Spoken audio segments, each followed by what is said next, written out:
morning.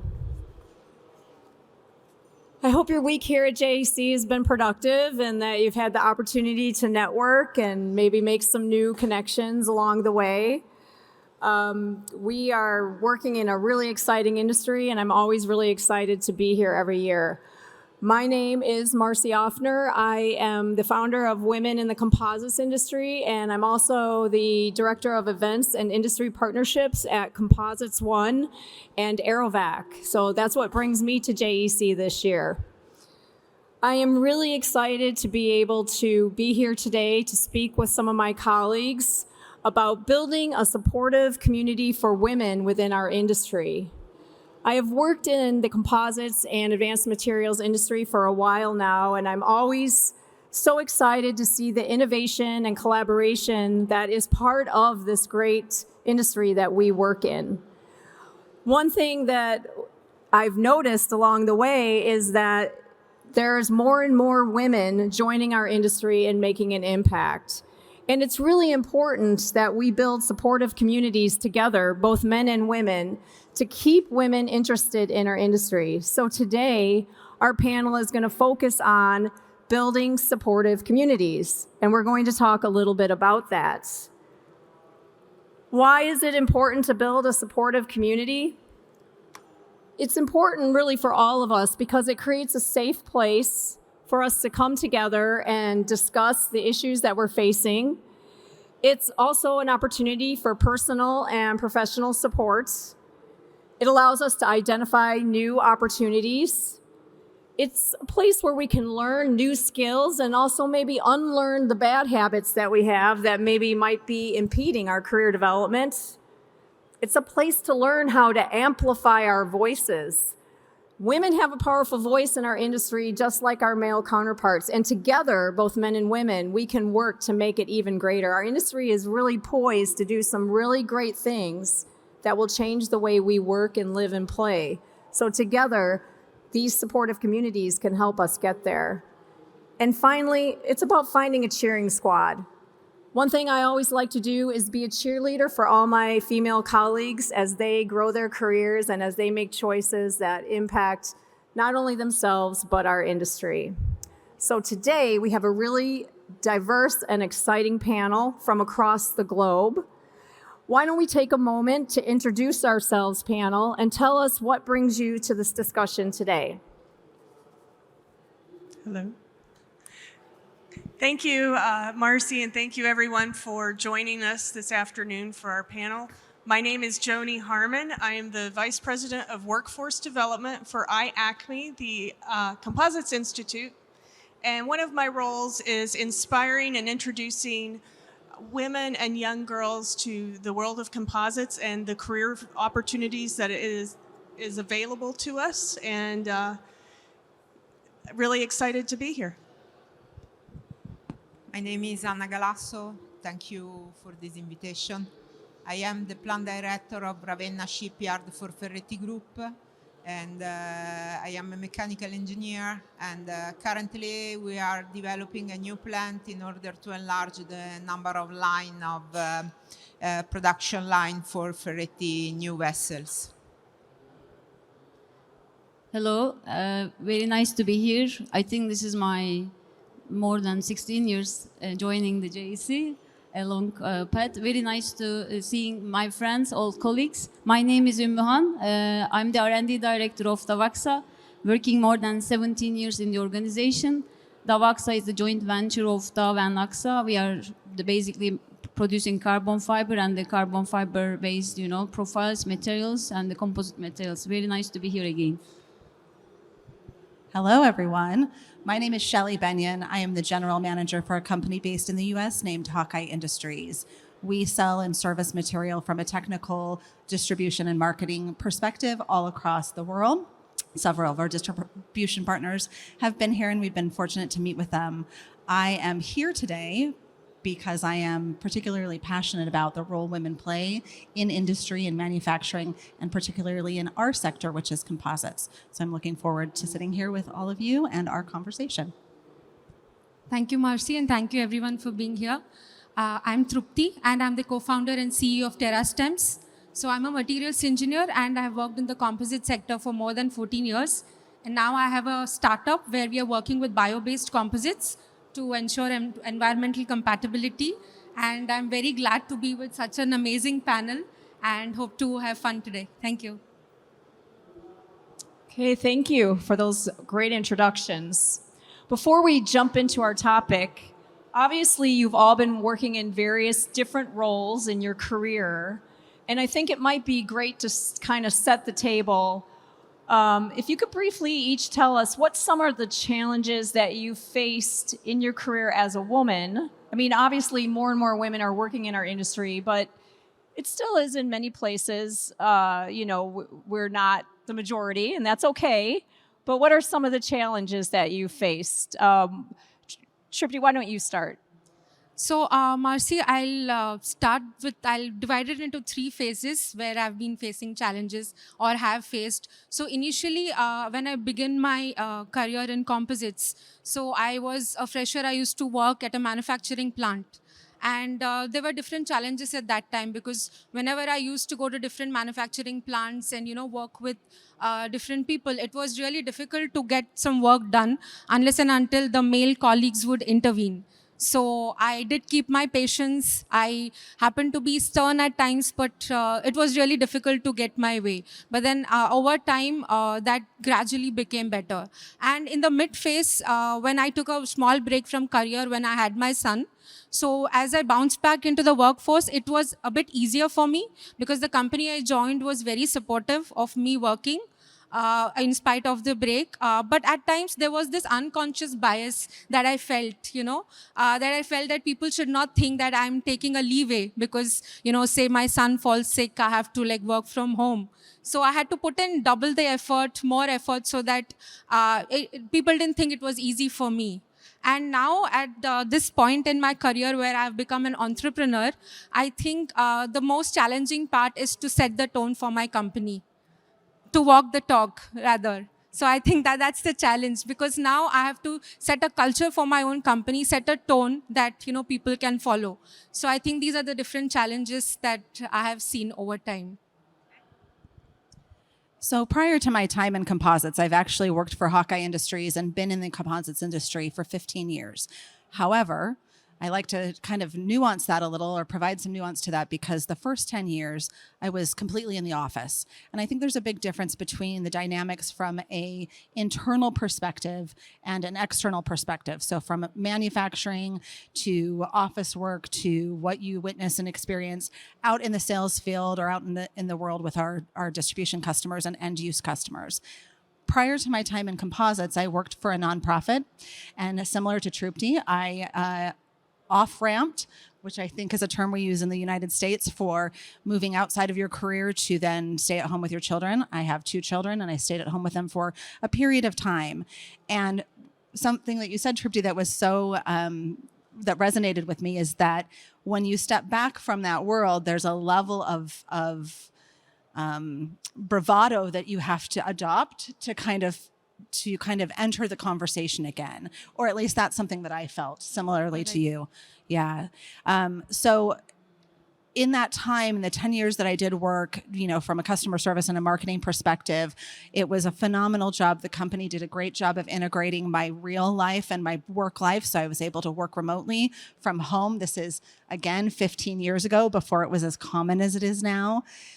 But when I transitioned into being outside and in the field, at conventions, at trade shows, in the meetings, there was definitely a shift. Part of that was because so many of my colleagues and counterpoints knew me from a customer service perspective. So flipping that switch as to what my role was and what my authority was challenging. And part of it was me taking the space that I'd worked for, taking the space that I'd earned. So much of what you said just resonated with me because there's an element for us as women where I feel like there is space. The other women in the industry have made it for us. Our male counterparts are working on our behalf for that.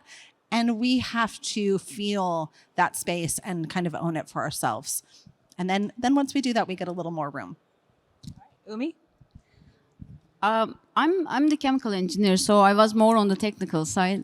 And I felt like Davaxa, is my family. The work where I'm working is my another family. So the initially in my starting positions, I was kind of only the woman, in the rooms, most of the rooms and the meetings, and it was, time to time was having a difficulty. But after that, you have some experience, and people start to listen you, and you increase your voice. And after having to the level where your decisions are value. So then I didn't see like I'm the only woman in the organization, and as I said, I felt like it is my second family. I have 2 kids, and I feel like I have the another kid in the plan. So I felt like I'm leaving my home, but I come to the another home. So I think this is once you feel like that, I mean, it's making you more happy and your life. So yeah, but I had some challenges on the meetings and on the side, being only women, on the plants, climbing on the pipes. There were some difficult times at the beginning of setting up the plant and the production. But once you see the progress and the position where the company is growing, it's amazing to see that. And being part of that, it's a proud of being myself, Nice testimonial. Yes, Anna. I am a mechanical engineer too, and the very first challenge that I met during my working life, it was before my working life, during the university path, because at the first exam, the professor that they were taking the exam to me destroyed me completely. And at the end of the exam, he tells to me, "But are you sure that you want to be an engineer? Maybe you can choose another path, maybe literature, economy, law, mechanical, no for you." And to be honest, it was really tough to overcome that moment. But from the beginning of my study, I was anytime the most talented person in the room, and convinced by my parents, by people around me, by the previous teacher, and so on. And I found in myself the strength to overcome that moment. And at the end, I became mechanical engineer. Currently, I am a director. I am a mechanical engineer with the maximum of the score. So I think that I never believed in him. I ever, anytime, any day, believed that I can do it. Good for you. Joni? I believe you can do it too. What a fantastic group of women. So my story is a little bit different. I'm relatively new to the composites industry. Many of these folks have been more than a decade. I'm less than a decade to my role. So I'll talk a little bit about what I observe, because IACME, the Composites Institute, is actually a really great place to work as a woman. Very supportive group of people, and the industry has been very embracing. So I've had a very good experience from my perspective. But I work with a lot of manufacturers that have, say, shift work, and they are looking for people to work different hours. And like, women are primarily the caretakers of children. So childcare can be an issue. Working around school schedules can be an issue. And some employers are rethinking how their policies are, how their timing is. That's really good, but not nearly enough are thinking that way to be able to tap into that talent pool of women who do want to be in the workforce, but have to choose different positions that offer flexibility. So being more flexible as an industry is always a very good thing for women. Another thing I've observed is wage disparity. Unfortunately, it still does exist. It's very real that oftentimes women doing the same job are paid less than men. And hopefully that gap can close, but we do see that quite frequently still. And there's some challenges, but I would say overall in all the industries I've worked in, the composites industry is one of the best I've ever worked in. I really have had a great experience on this side of it. Fantastic. My experience somewhat similar. My whole career has been in the composites industry. I've worked with a lot of men. I really love men, so it's awesome that I've worked with a lot of men. I've never felt necessarily that I didn't have opportunities. The biggest challenge that I've faced has always been, can I use my voice? Am I allowed to? Maybe feeling a little intimidated to do that.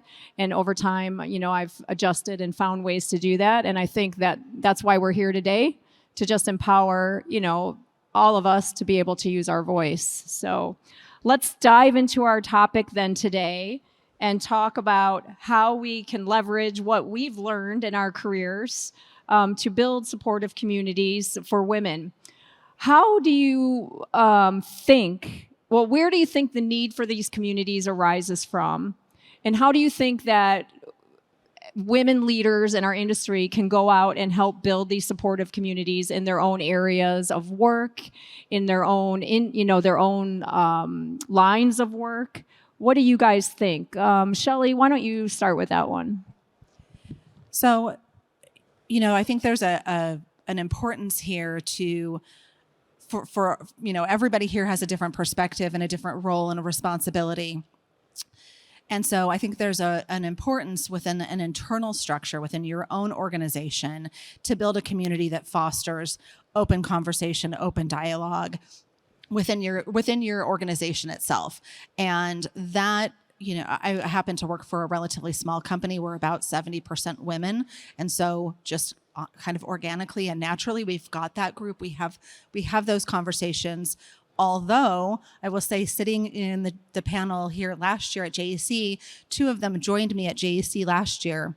And I recognized while sitting here, even feeling like I'm a relatively decent advocate for women, I sat here and realized that there were opportunities that I had not exposed them to, that I had not opened the doors for them to. So I think there's a key aspect in making sure that you're taking care of your own, making sure that your internal communities are built, and then turning to the external communities. And I'm sure we'll talk about what some of those are, but turning to the external communities or building them so that you have groups of women who are able to come together and sit. I mean, even just the group of us prior to walking out here, we were having a great conversation about our experiences.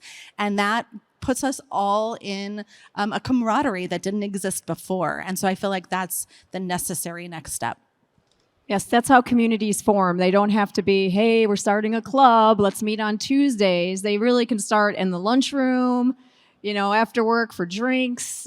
Communities can be very casual and then maybe develop into something.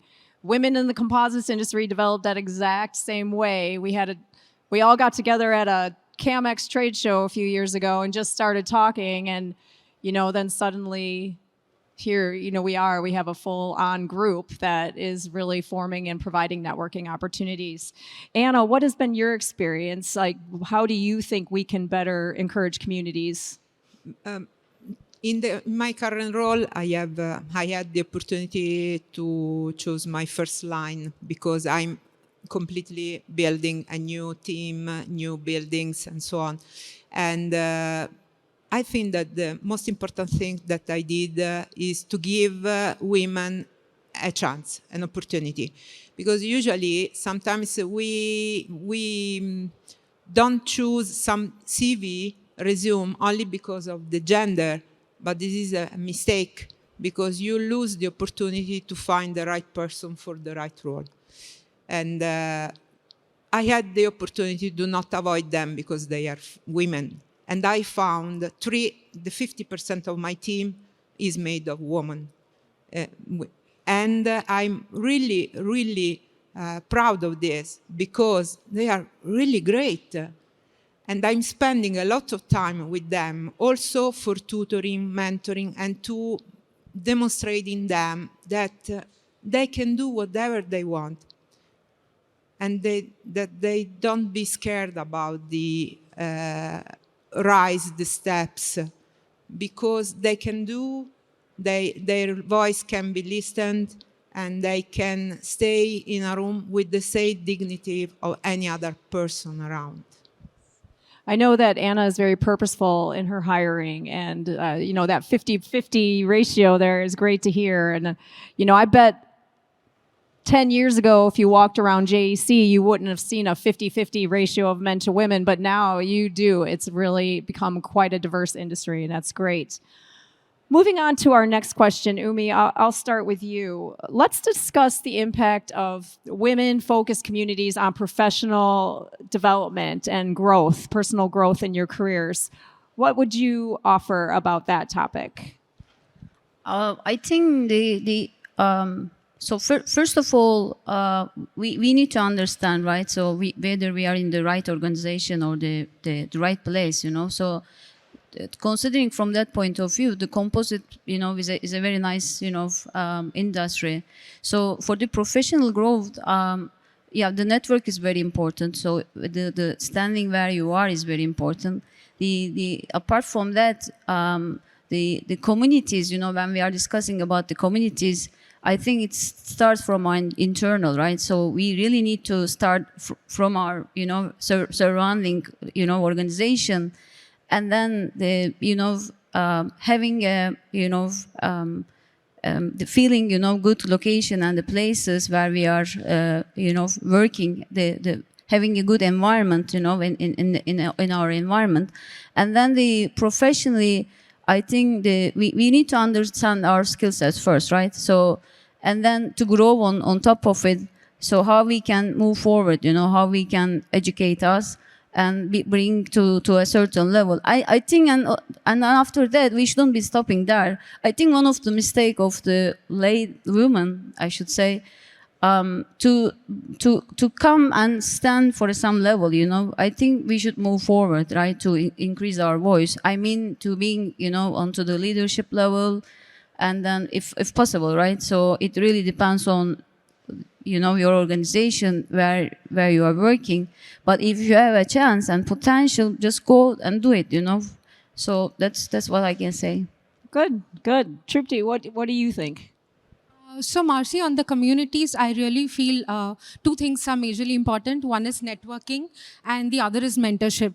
So from the beginning of my career, I always felt a lack of, guidance or mentorship, be it from a man or a woman. It didn't matter. I always felt I should have a mentor who would guide me and say, okay, this is what you're supposed to look at. For example, I'll just give you an example. I'm working with bio-based composites. I started my career working with carbon fibers, glass fibers, and so. But maybe 10 years down the line, I realized my interest is working with natural polymers, natural materials. Now, I wish I had that kind of mentorship or guidance at that time that would introduce me to, new technology, new materials, and would say, okay, this is the way you're supposed to go. This is the path. And I feel that is very, very important. And even now, when I am, working on my startup, I'm very blessed to have a very good mentor. So in India, I'm part of a community where I'm being incubated at a very premium organization. And in the future, I'll be also joining a woman cohort, which is specially for women, where you get the kind of technical business mentorship that you need. So I think this is very important as a community to come towards. And as Shelly said, I've met amazing people at Women in Composites here. And the kind of network I'm building right now is something that I wouldn't have imagined if I hadn't been to the show or been part of this. In the morning, I was talking to him, and she just handed me out a card by someone, who could help me in my work. And that's how you build. That's how you help each other. You be there for each other. I think it's not a competition. It's more of collaboration. That's how I feel innovation can only happen through collaboration and not competition. And especially when women are there for each other. So I feel you need those communities. So I'm also part of a community called Women in Innovation, where there is a lot of peer-to-peer networking, and there are specific roles where you talk to other people who are in R&D, and this is a global community, so you understand what is happening globally, how you can change yourself, and there is a lot to learn. So I feel being part of the community and being exposed to such wonderful people and mentors really makes a world of difference. Yes, it really does. Joni, do you have anything you'd like to add on this topic before we move on? Man, Trupti, she got it. You really did. It really is about connecting and mentorship. You said it perfectly, so I have nothing to add to that. Thank you. Great. I think there's 5, maybe 6 great mentors up here. If anyone's looking for one in the audience. Joni, I'm going to stay with you on our next topic. Obviously, recruitment in general for jobs in our industry is tough for everybody. I don't think it's even necessarily a men or women issue. It's an industry issue. But what things can we do that will encourage young women or women in the middle of their careers to come work in our industry? Obviously, a lot has changed over the last several years. World events like the global pandemic and different things have changed the way we see work-life balance. What do you think? You do a lot with workforce development. What would your ideas be? Taking a page out of Anna's book really is being intentional about the outreach efforts to reach sometimes what I call the invisible talent, is the people that you wouldn't necessarily expect to be part of a particular career path. Sometimes our career field looks very male dominant because in some cases it's not just what you know, but there's physical aspects to it that women feel like maybe they can't do that. And with the outreach, sending other women out to talk to other women is really powerful. We like to see people who look like us, or I wouldn't even say just women, take men too, because you want to portray that you have a welcoming culture at your organization, and having representation from both sides is very important as well. And then mentorship. I can't say enough about mentorship. It's so critical for finding your way through a career path. And we tend to go to people or follow people that we admire or has believed in us or encouraged us along the way. And that could be a professor or a neighbor or maybe your first job. So being intentional about the conversations and about the outreach, I think, is one of the most critical pieces. Yeah, I can't think of a better example for young men than to see women working in their choices of field, and to know that it is a very inclusive community, and that's how we raise our future, right? That we're all together, we're working all together. We can't do it without each other. So while I'd like to think women should rule the world sometimes, I know that we are a community of both men and women, and we need to do it together. Let's flip it a little bit, and thinking about that mentorship and encouraging people to join our industry. Shelley, how do you think we can utilize communities like really as a tool to go out and do that, touching on some of the things Joni said? So I think, one of the things that Joni's organization does really well is that outreach. And one of the things that, I kind of try to look at it from an internal and external perspective. And so I just want to kind of couple onto what Joni said and say that I think oftentimes within our organization, we do have folks who we are able to mentor or to work on specific skill sets to raise them up into the positions that they want. I happen to be in a lot of manufacturing plants all over the United States on a continual basis. And that gives me a great exposure to the men and women who are working really hard, laborious jobs and some of the skills that are built and the qualities that are built out of that. And so I happened to be at one manufacturing facility when they had a community come in and they were doing some skill set training. And it completely shifted the way that, and it was non-gender based. Everyone was welcome to it. It was technologically related, so it was improving technical skills and resources. And it really shifted the perspective that the employees had of themselves and of what could come next. When you're on a production line, the job opportunities are there. There are definitely, roles and improvements and movement to be made. But it's oftentimes looked at through the production facility itself. And that training itself gave people a different perspective to what they could do outside of that production floor itself. So I feel like anytime a community, whether it's women in composites, whether it's women in innovation, women in manufacturing, any non-gendered community coming in and kind of recognizing what the company needs to grow and shift and change is absolutely important. Great. Umi, what would you say about that? Shelley well explained, very well. I can only add on top of what she said, I experienced the same, so I took different mentorship from women and men, and try to understand, the difficulties. And also, taking a mentorship from women, was different, so it brings you different aspects, so because you have already experience, in front of you, and it's a very quick win, for us. And also mentoring, from a man is a different kind of perspective it brings you. So it's yeah. I mean, I cannot put anything more on top of what Shelley said. So Okay, wonderful. So Anna and Shrupti, I'm going to put you guys on the hot seat for this next question. Building a sustainable and sustaining a community does come with its set of challenges. We're all really busy. There's lots of things going on. There's other obstacles along the way. What would you think some of those challenges would be in setting up these communities, and how could we maybe overcome those challenges? Anna, why don't you take that one first, and then Shrupti, you go after her. Okay. For sure, the starting point is the mentorship, I think, again, because we can show with our behavior the example to be followed.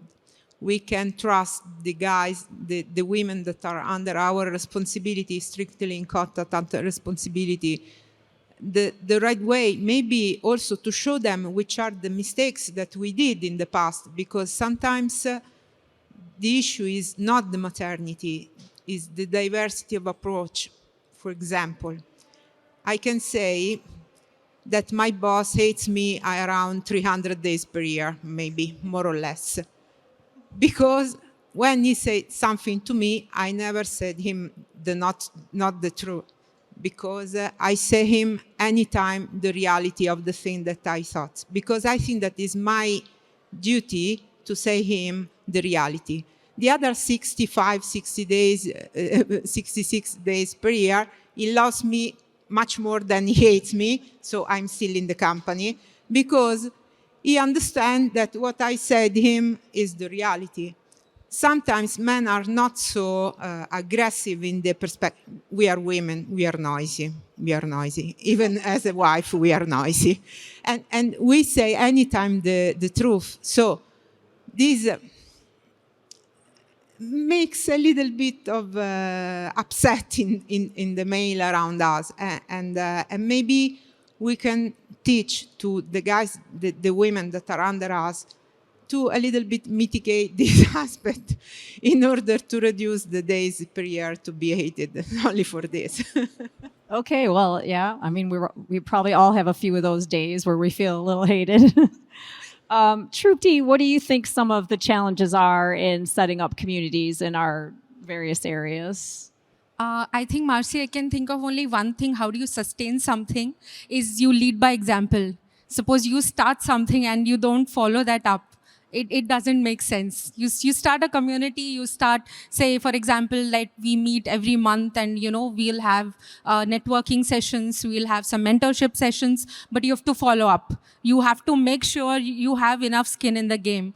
For example, I've seen a lot of startups start and then, leave in between. Of course, there are different reasons. I don't blame anyone. But I keep telling myself, if I've started something, I have got to finish it. And that's how you sustain anything. Even if you start small, I don't say, go for the bigger game initially. Maybe start small, baby steps, have more and more people, be inclusive. And again, being part of the community, I feel, the mentorship has to also be gender, it doesn't have to be gender specific.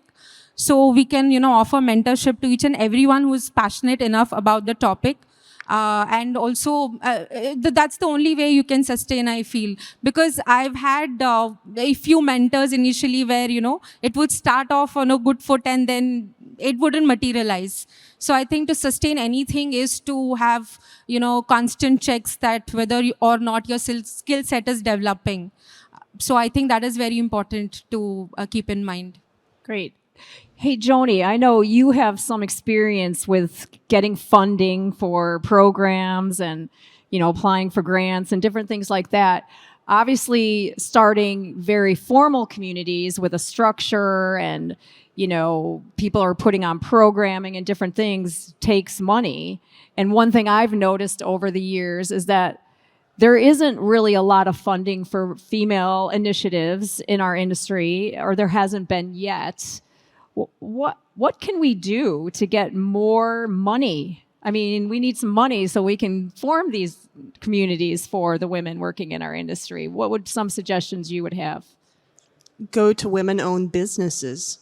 Some of them will have foundations, but others will be happy to sponsor. Sometimes larger companies have foundations as well, so foundation funding is a really good source that they will help, support the whole entire industry. Like Women in Composites, that represents all of our companies, not just one. So I think that's a really good resource.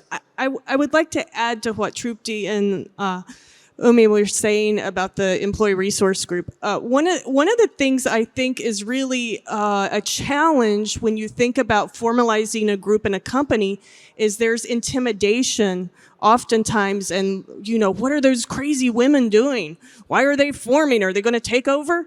So there is some of that kind of reticence, I think, even not just with men, but other women, because we can be the worst to each other. We're not nice to each other sometimes.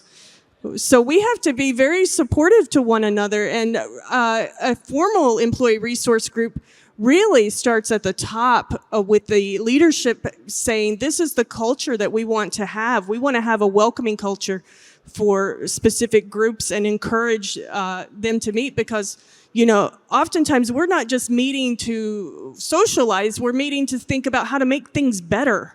How can we improve a process or an outreach effort? Oftentimes that's what we get together and talk about. We're not really trying to take over the world. Can I couple onto what Joni's just said? One of the companies that I have visited several times has kind of adopted this, and their general manager of production, who happens to be a woman, sits down every Friday for lunch, and they have a group lunch, and it is very informal. And the reason that I mention this is because I've sat in many panel discussions, and I always walk away with so many good ideas. And I'm one person, and there's a lot of different things that we need to spend our time and our energy on. And so for her, the easiest thing, and you said this, what can be done consistently, what can be implemented with consistency, and that's her solution to this. Is they have lunch on Fridays. She has a topic of the week that she gives to everybody on the production floor in advance. They all all the women sit around a table, and they have their lunch once a week dedicated. Their shifts are all aligned so they can sit together. And that has just, in general, again, Joni, to what you said, we're not always nice to each other. And so it has improved their collaboration. It's improved their teamwork. It's improved their overall morale, and it has given her, as a manager, the information and insight that she needs, so she can then go back and say, here's somebody who really could be put in this pipeline. Here's somebody that needs this type of training. And it's just Fridays for an hour. And so it feels very digestible, if you will, bite size. I wanted to add to that. So in my earlier organization, I headed the innovations department, and we used to have this monthly learning and development session where each of the interns, where we had associates and people who were new to the field. So we would have a session which was hosted by them, where they would present a new technology in a particular domain, and that used to happen monthly. And we, as heads of the domains, would make sure that we carried this on, and it was not just a one-off lunch thing or dinner Friday night thing, but this was something that carried on for, I think, more than a year. And we could learn a lot, because the other departments, we would learn about finance, about supply chain, and from our department, they used to know about the new innovations that would happen. So yeah, all in all, it was a great knowledge exchange, and it kept on going because we were relentlessly behind everyone to make it happen every month, every Friday, like third Friday of the month. Yes, I think the one commonality in what you're all saying is that to form these communities at our places of work, we really need to be purposeful.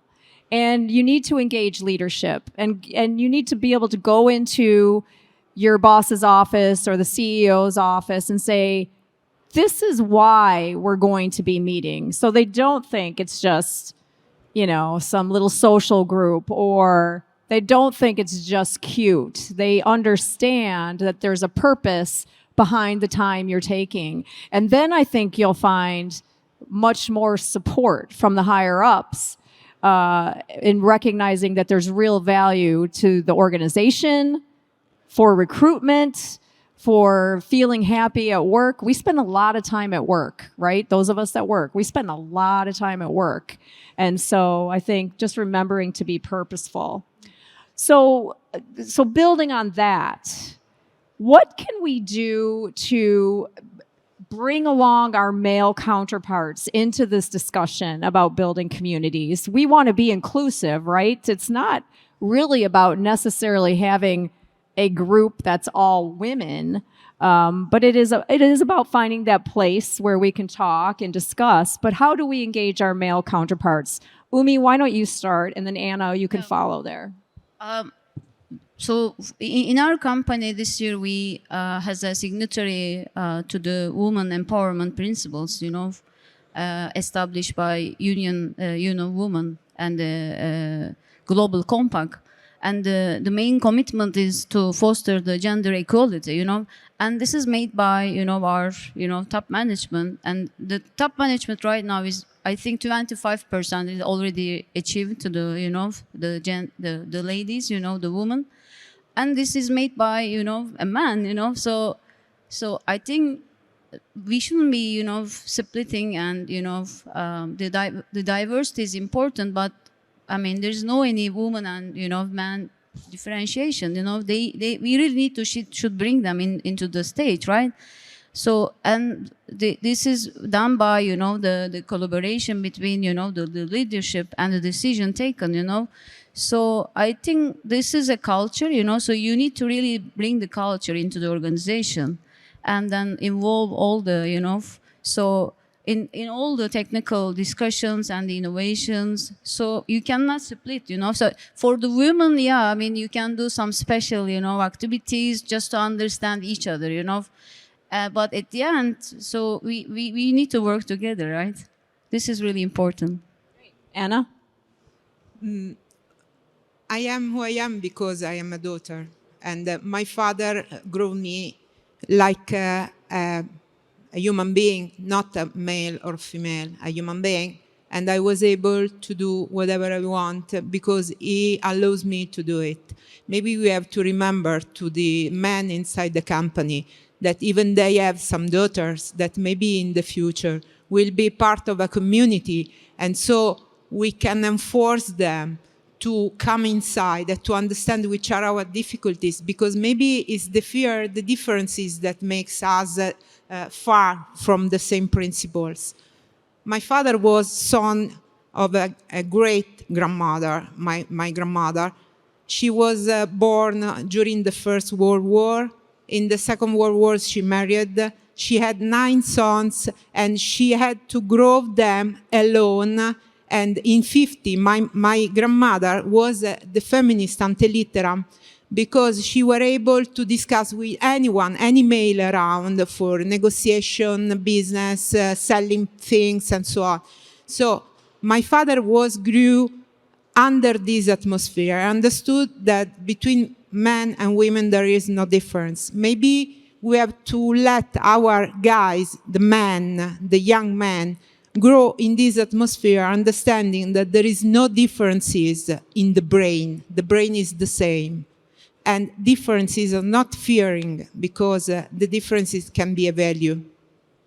Absolutely. I really believe that we're all a result of the women mentors in our life. Some of them are our mothers. Like I have a wonderful mother.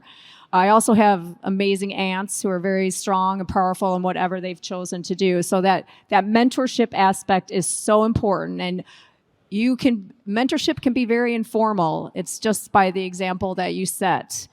We are running up on our schedule here. I mean, we could probably talk all day.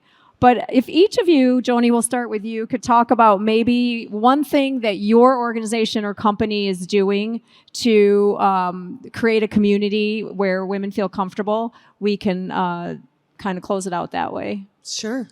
One of the things that we are doing from a workforce development perspective is we are reaching young girls earlier and giving them projects and hands-on activities where they are learning about composites and other STEM-related career fields because it gives them confidence. And really that early on giving them confidence, I think we have to just start earlier with the mindset, with the exposure. So that's one of the things that we're doing is working in the K through 12 space to reach more young girls and teach them skills, but also to give them confidence and help them have their own voice and see a pathway. Anna? I regret to say this, but I have a dream. The dream that is a very close future. We do not have anymore the needing of this kind of community because we will be able to increase the mindset of our company as much as that there will be not be useful anymore this kind of community. This is the dream that I have. Currently in my company there is no specific events dedicated to women, but we have an internal community between us. I am in contact with any of the women of my company. We call each other if we have a problem. We compare between other, and the atmosphere is really like said Trupti before. We are collaborative, not competitive. They were happy when I was appointed as a director, and this is the first things that we can do for them. We can try to help them to overcome also their problem, their issues. Great. I think that's why we're here. That is all of our dream. So that is a dream we share. Umi? Yeah, as I said, so we signed this, to the global, the global compact, and the mission is, just to foster, the gender equality, and the goal is, to set, the leadership level to the 25% minimum, and I think we achieved already. In the technical organization, under my organization, I'm responsible from the R&D, quality, and the sustainability. I think more than 50% is already ladies. So in terms of community, we have, of course, many activities, and the 8th of March, the Women's Day. So we will be having different activities. But I think the ladies now, the leadership is very important. So it starts, I think, from there, because you set all the organization accordingly, right? All the plan, the features for the company. So this is really important. My advice, for the ladies, just, don't stay and be as a soldier and being a commander, So this is very important. And on top of it, just do whatever you do, as I said, the company, we are having different activities for the ladies, but I'm in a very good organization right now in terms of the diversity. So I'm very proud of that, and being part of that. Shelley and Trupti, you have 1 minute each to say your message. Well, you saved. I don't know if I can do that. No, just kidding. Actually, what I have to say is pretty short and a little bit embarrassing. And that is that we, within our organization, have kept our team, again, even despite coming from the background that I did, we've kept our employees very siloed. And so we've kept them kind of within their realms. And one of the things that we've really started to shift is the exposure that they get, the access to technical training and information, which I think is so key. I think there's a perception, and I'm embarrassed that sometimes it dwells within myself, that they're not going to be interested, or that I don't want to put them into that space. And so we're really taking an effort, or making an effort this year, to include them in everything, to cross-train them in everything, to invite them to opportunities both in the field, in the lab, that really kind of expand that knowledge. And I'm hoping that then empowers them when the time is right for them to find your companies and go work for you when they're ready for some upward mobility. That's my goal. Okay, so cutting the long story short, as I said in the beginning, that I'm setting a tone for my own company. So the first and foremost thing will be to make anyone who joins the team. So currently I'm hiring. So make sure that, there is the right skill set. And even if there is not, we understand that we want individuals who are passionate about the industry, and we are definitely there to handhold them and provide that mentorship. So yeah, that's it. Okay, great. Great answers. I mean, obviously, you can see there's a lot to talk about. I'd like to thank each of you for your input and insight today. If anyone would like to continue the conversation for a few minutes after the panel, there is a little speaker meet and greet area over there. We'll go over there for a couple minutes and be there to answer any questions. But obviously, building and nurturing communities is so important. There's a lot of different organizations within our industry. I represent women in the composites industry, which is a growing organization that is dedicated to networking and mentorship and different programs throughout the year. So you'll be hearing more, and look for that.